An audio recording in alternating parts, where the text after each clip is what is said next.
Du coup, je vous laisse découvrir la suite. Bah non, en fait, c'est pas du tout ça. Je vous ai pas introduit.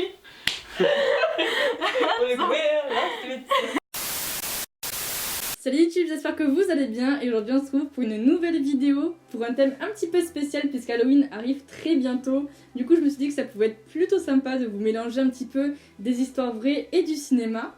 Mais j'ai décidé de ne pas le faire toute seule et pour cela j'ai des invités que voici tout de suite.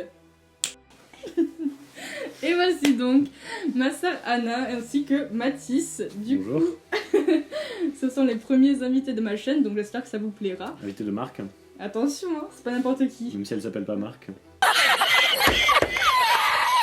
Du coup, grâce à Allociné, on a pu trouver quelques histoires croustillantes à vous délivrer. Du coup, c'est parti. Du coup, si vous n'avez pas encore compris, chacun notre tour, on va raconter des histoires du coup de films qui sont tirées d'histoires vraies. Alors vous avez sûrement déjà entendu parler de Silent Hill, jeu vidéo adapté en film aussi. Et quand j'ai entendu parler d'histoires vraies, ça m'a assez intéressé. En fait, à l'origine, la ville de Silent Hill est inspirée de faits réels. En fait, c'est une ville qui s'appelait Centralia, en Pennsylvanie, aux États-Unis. Et on la considère comme une ville fantôme, parce qu'en mai 1962, un accident qui a causé un incendie a éclaté dans une mine de charbon. Cette mine de charbon, elle était sur toute la ville, et du coup, les autorités ont demandé aux habitants de fuir, d'évacuer. Du coup, toute la ville est devenue déserte. Et 50 ans plus tard, le feu continue de brûler dans cette ancienne mine. Et on voit à peine les restes de vestiges humains brûlés, fondus, les routes.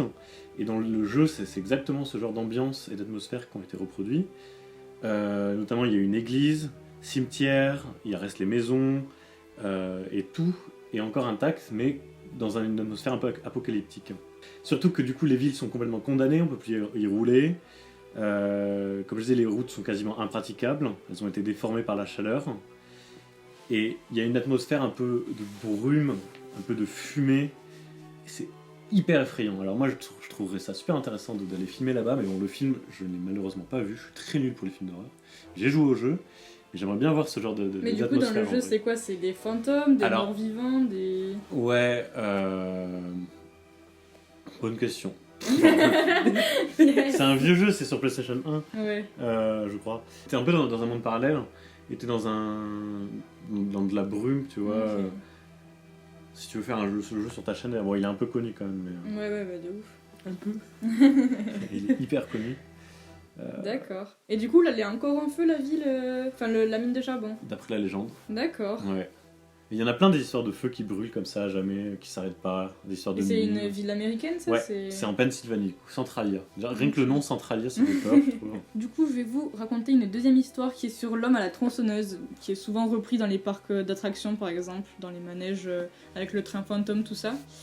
Du coup, de base, il était surnommé le boucher de Plainfield. Et du coup, c'était un Américain qui s'est mis à déterrer des cadavres après la mort de sa mère et qui aurait également tué plusieurs femmes pour confectionner des objets de maison avec des parties de leur corps. Go les nazis.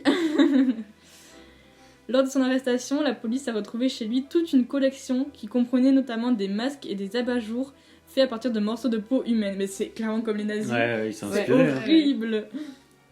Ben oui, du coup, parce que c'était dans les années 50, je crois. Juste donc, après. ouais, C'est juste possible, après, ouais. Mais du coup, cette histoire, ça a vraiment été une source d'inspiration, par exemple, pour Psychose et Silence des agneaux, d'après cet article. Du coup, c'est assez fou, genre, le mec, il a suivi les trucs des nazis, genre, il allait déterrer des cadavres. À quel moment tu dis « Let's go !» Bah, quand t'as perdu ta mère, tu déterres des cadavres. Moi, je vois pas le problème. Ouais. Pas forcément. Aux États-Unis, c'est normal. Donc Wolf Creek, c'est un long métrage d'horreur qui vient de l'Australie. Ça change des États-Unis. Ouais, c'est pour une vrai. fois. Australie, c'est... Donc apparemment, il reste dans les mémoires par rapport à sa violence et son personnage d'autochtone, psychopathe, sadique, Ah, mais c'est un aborigène. qui s'en prend à 3 randonneurs au beau milieu du désert. Ça me parle. Ah. Voilà. Donc ça s'inspire de Bradley John Murdoch, Mhm. qui est un mécanicien ayant pris en chasse un couple de britannique en 2001. C'est Yes. Ça se passe sur une route isolée au nord du pays.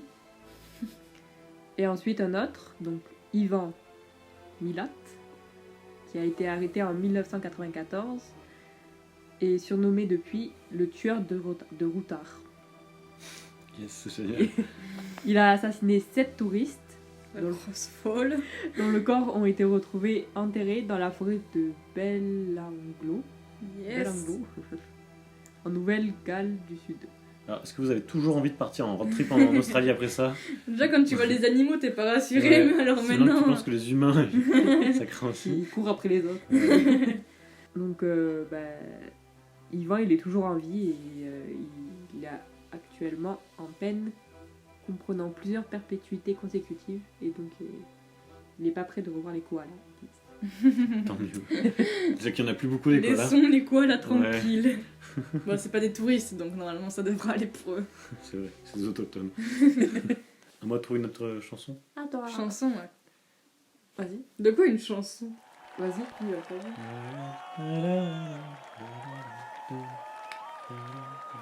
Ok, alors, moi j'ai trouvé l'histoire.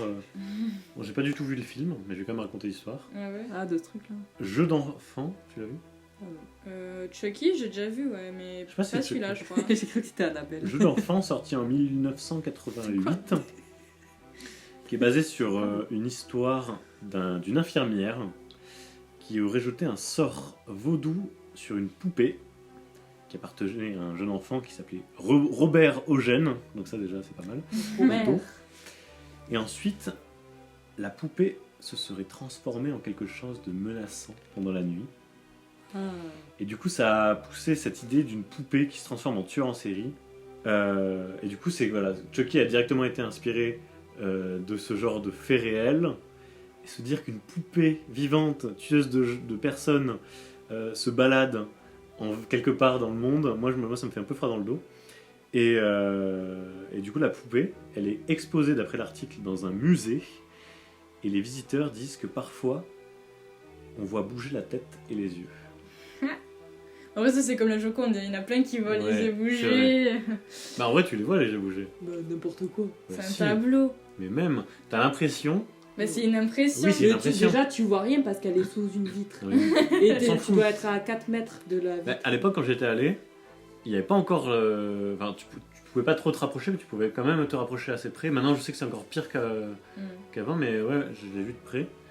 Et si ça le fait, hein, tu te décales et t'as vraiment l'impression qu'elle te regarde. Moi, ça m'a pas fait ça. Moi, oui.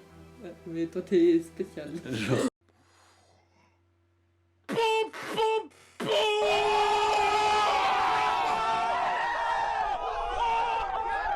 Et du coup, ce sera tout pour cette vidéo. J'espère que ça vous aura plu, que ça vous aura appris quelques trucs comme pour nous. Du coup, c'était vraiment pas mal. D'autres vidéos Halloween vont bientôt arriver. Je sais pas exactement combien, mais on vous a prévu 2-3 autres petits trucs très sympas. En attendant, vous pouvez vous abonner à leur Instagram. Ils font de très très bonnes photos. D'ailleurs, n'hésitez pas à aller sur leur site, checker tout ça. On se retrouve très bientôt pour de nouvelles vidéos. N'hésitez pas à lâcher un petit like si ça vous a plu, un petit commentaire, vous abonner, etc. etc. Des bisous.